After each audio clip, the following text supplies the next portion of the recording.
Well, it's still getting messier and messier in the It Ends With Us feud between co-stars Blake Lively and Justin Baldoni. We can now all agree that the moral crimes committed here by Ryan Reynolds against Justin Baldoni have amounted to high treason. Blake Lively just dropped a bombshell with her amended complaint against Justin Baldoni, and it's making waves everywhere. If you thought the initial lawsuit was messy, you haven't seen anything yet. This legal battle has turned into a full-blown Hollywood drama, and everyone's grabbing their popcorn to watch it unfold. So, what's going on? Let's dive into the chaos.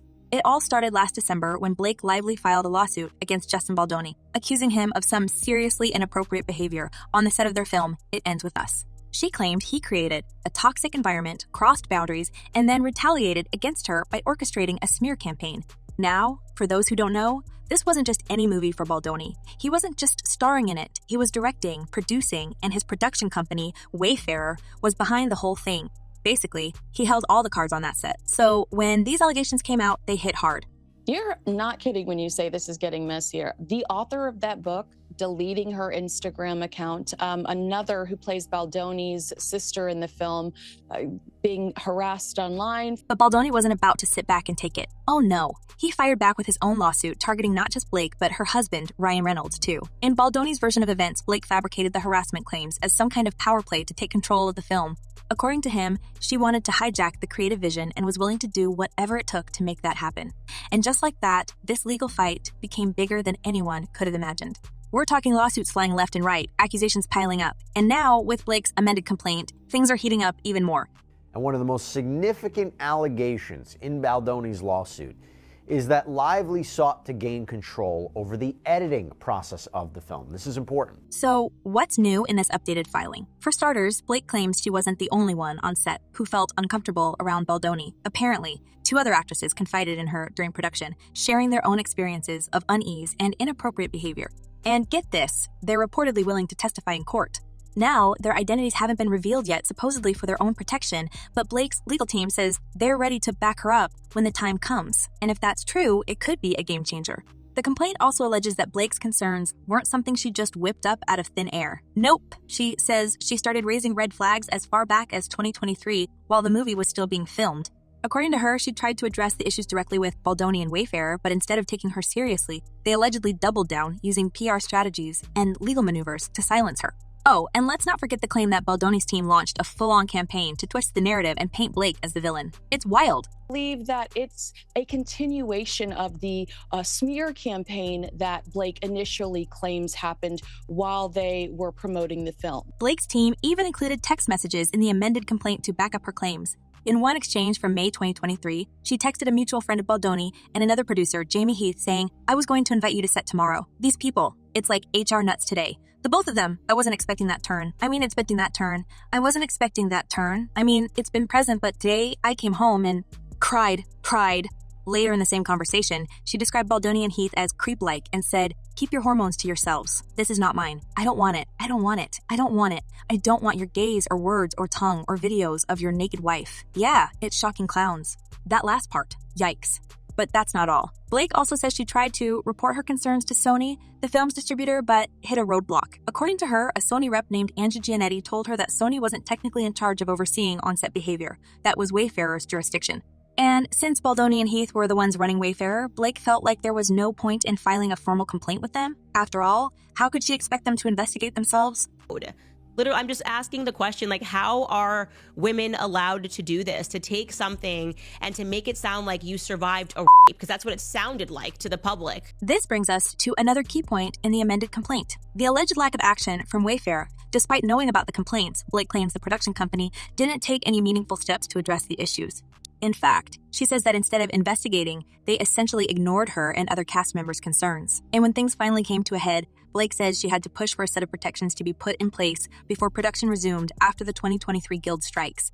These protections reportedly included hiring an experienced producer, Todd Black, to oversee the set and ensure a safe working environment. Blake's team argues that this proves she wasn't trying to take control of the movie. She was just trying to make sure everyone felt safe.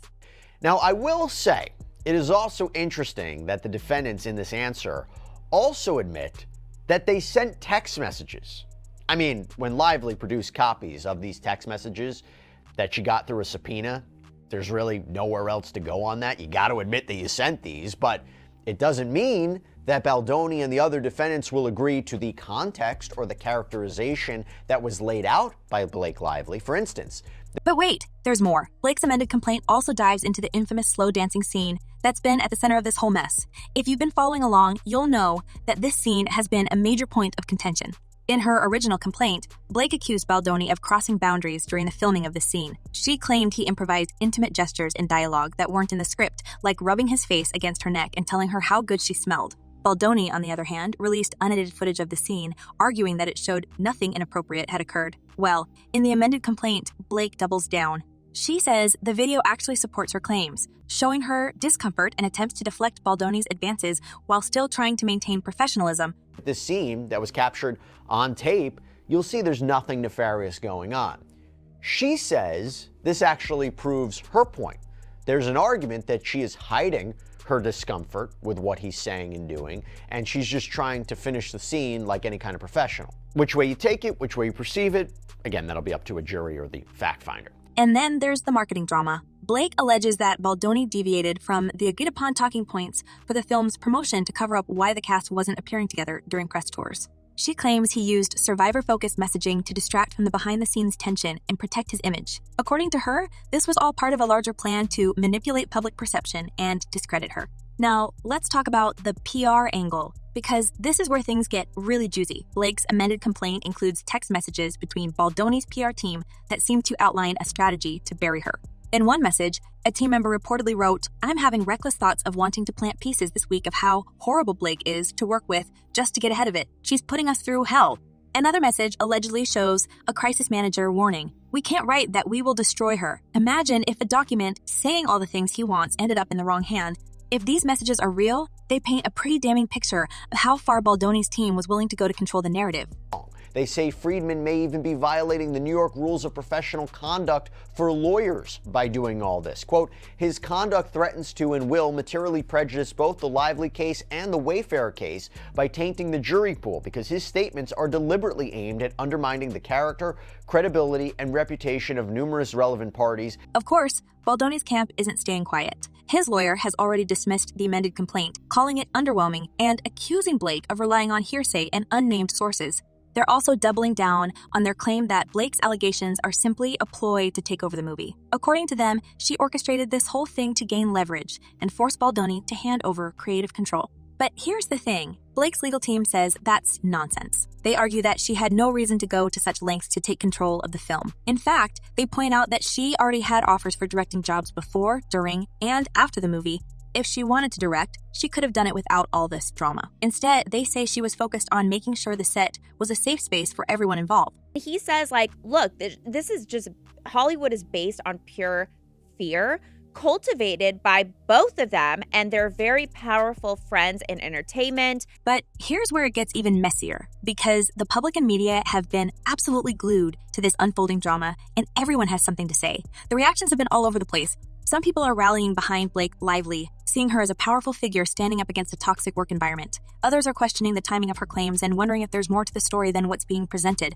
And, of course, Justin Baldoni has his supporters too, with plenty of people pointing out inconsistencies in Blake's narrative and defending his reputation. It's a full-blown war of public opinion, and the battlefield is everywhere. Social media, news outlets, and even the comment sections of celebrity gossip blogs. Now to the ongoing Hollywood drama everyone is talking about, the legal battle between Blake Lively and Justin Baldoni. One thing that's gotten a lot of attention is the lack of formal complaints filed with Sony, something Baldoni's team has been quick to highlight. When Variety reported that no HR complaints had been filed against him during production, it raised eyebrows. How could such serious allegations not have been officially logged? Well, Blake's amended complaint addresses this, and it's complicated. She claims that when she tried to escalate her concerns, a Sony executive told her that the distributor didn't have jurisdiction over on-set behavior. Instead, she was directed to Wayfarer, the production company run by Baldoni and Jamie Heath, the very people she was accusing of misconduct. According to Blake, she felt it was pointless to report her issues to the same people who were allegedly creating the toxic environment.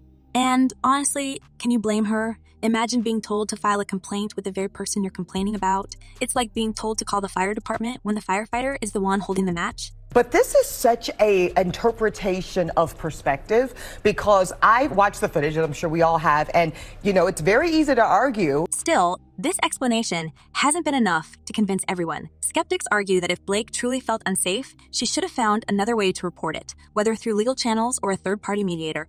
Others point out that the entertainment industry is notoriously tricky when it comes to power dynamics, and speaking out against a director who also happens to be your boss can feel like career suicide. It's a tough situation, no matter how you slice it, and it's left people divided. Some see Blake as a victim, navigating a broken system, while others think she's using the system to her advantage. Meanwhile, Baldoni's PR team has been working overtime to shift the narrative in his favor. And here's where things take a darker turn. Blake's amended complaint includes text messages that allegedly show Baldoni's team plotting to manipulate public perception. These messages are jaw-dropping. One member of his team reportedly floated the idea of planting negative stories about Blake to get ahead of her allegations, saying she was putting us through hell. Another message warned against putting anything in writing that could be traced back to them, which, ironically, ended up being exactly what happened. The texts make it clear that Baldoni's team was strategizing how to protect his image, even if that meant throwing Blake under the bus. Yeah, it's just getting super nasty, and it seems like he's not cowering to this attempted gag order. Yeah, I don't really understand Blake Lively's point here. But Baldoni's lawyer, Brian Friedman, has brushed off these accusations, calling the amended complaint underwhelming and accusing Blake of relying on hearsay. He's also claimed that her legal team is trying to distract from the lack of concrete evidence supporting her claims.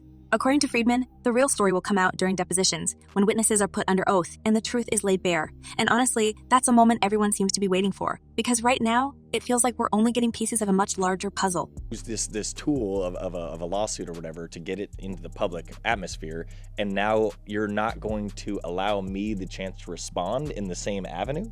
Adding to the complexity is the role of PR crisis management in this whole debacle. Blake's team alleges that Baldoni hired a firm to run a covert campaign against her, complete with fake social media accounts, planted stories, and social manipulation tactics.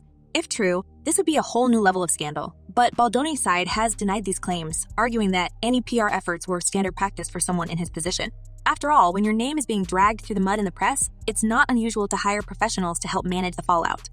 The question is, where's the line between damage control and outright character assassination? And did Baldoni's team cross it? And that also, they say, includes us responding in the public to the montage dancing video that we put out. Why? Because, quote, the Lively Party's counsel publicly described the contents of video footage relating to Ms. Lively's allegations as damning. Their statement continued, any woman who's been inappropriately touched in the workplace will recognize Ms. Lively's discomfort. Then there's the issue of timing. Both sides have accused the other of playing strategic games with the release of their claims. Blake's initial lawsuit came out just as public opinion around the movie was starting to sour, with fans questioning why the cast wasn't promoting the film together and why so many of them had unfollowed Baldoni on social media. Baldoni's counter-lawsuit, on the other hand, was filed after Blake had already made her allegations public, leading some to believe it was more about retaliation than seeking justice.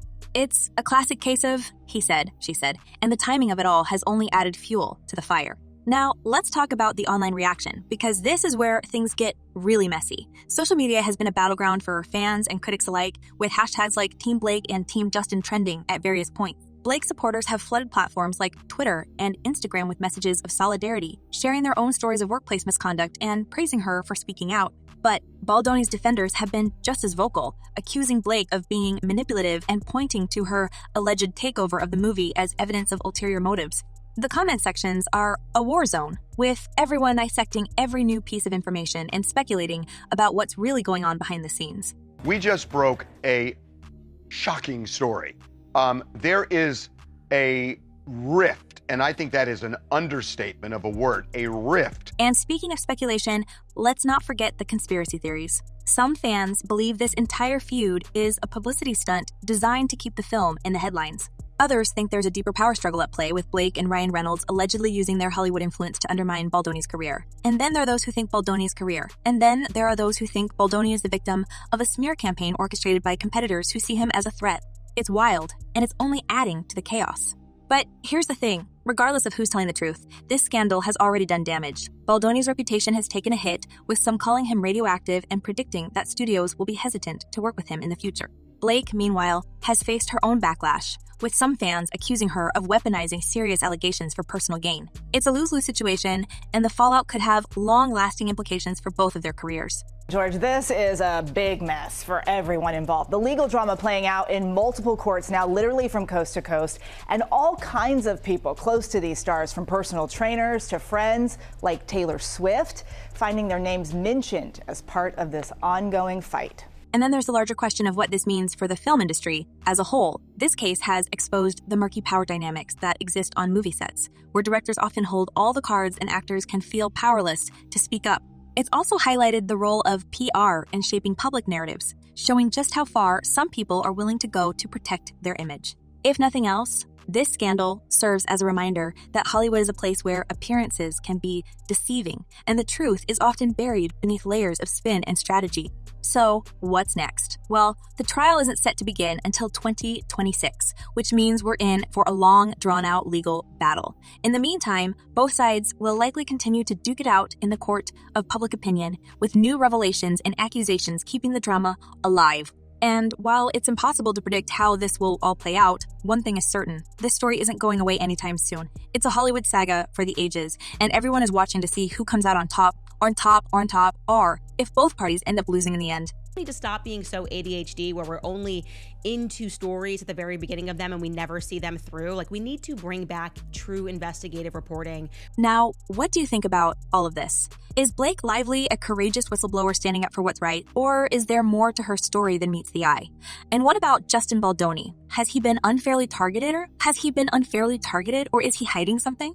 Let us know your thoughts in the comments below, because this is one debate that's far from over. Until next time, stay tuned for more updates on this unfolding drama.